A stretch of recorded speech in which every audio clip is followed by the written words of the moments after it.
Modern biology has an output problem. GenBank, the primary repository for DNA sequences, now holds billions of nucleotides, with the volume of genetic data increasing exponentially. We have moved past simple sequencing into the accumulation of terabases, thousands of gigabases of raw code. This sequence data is mirrored by a massive expansion in the literature. The National Library of Medicine's databases, Medline and PubMed, now track millions of citations, with several million new accesses to the system occurring every single day.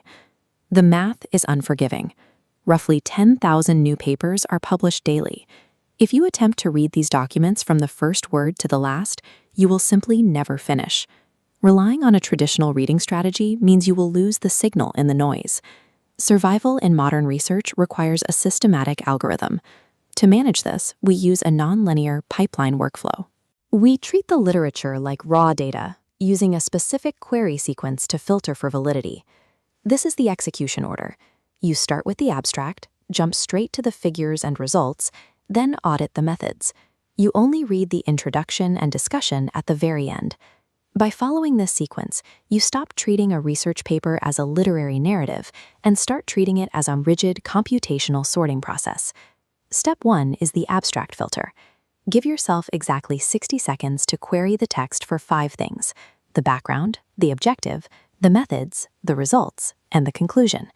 This is a test of sensitivity and specificity. You are looking for the true biological signal while aggressively filtering out the false positives. If the abstract doesn't hit your specific research parameters, discard it immediately. If it passes, go straight to step 2, the figures and results. You are bypassing the author's introduction to establish the objective ground truth for yourself. Interrogate the visuals for data integrity.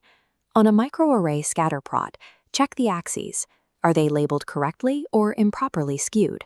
When looking at cluster analyses, a dendrogram should reveal relationships between genes, but it can also expose errors. You have to determine if the clusters represent true biological differences or if they are merely artifacts of a batch effect, results skewed because different technicians processed the samples on different days. The figures are the raw evidence. If the visual data fails this initial scrutiny, the paper's conclusions are invalidated and you can stop reading. If the figures hold up, move to step 3, the methods section. This is your reproducibility audit. You are checking the math. Identify the specific bioinformatics tools, the specific databases, and the exact algorithm versions used to process their sequences. Look for the false discovery rate. Comparing thousands of genes creates accidental matches. Verify the authors accounted for false positives. Then check for rigorous pre-processing methods like RMA. Without normalization, the input is too noisy to trust. Only once the data and methods are verified do you proceed to step 4, the introduction, and step 5, the discussion. Now, you evaluate the author's claims. Do the grand conclusions in the discussion actually match the objective evidence you just audited in the figures? By delaying the introduction, you ensure the author's bias doesn't infect your understanding of the raw science. When you apply this pipeline across dozens of papers, the benefit shifts from individual efficiency to a macro-level view of the field. This workflow builds an internal citation web. You aren't just remembering titles, you're mapping how verified datasets connect across the literature.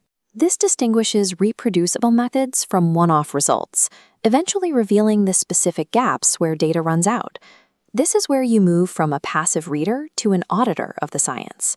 Once you can accurately identify what has been proven, you are in a much stronger position to design the experiments that don't exist yet.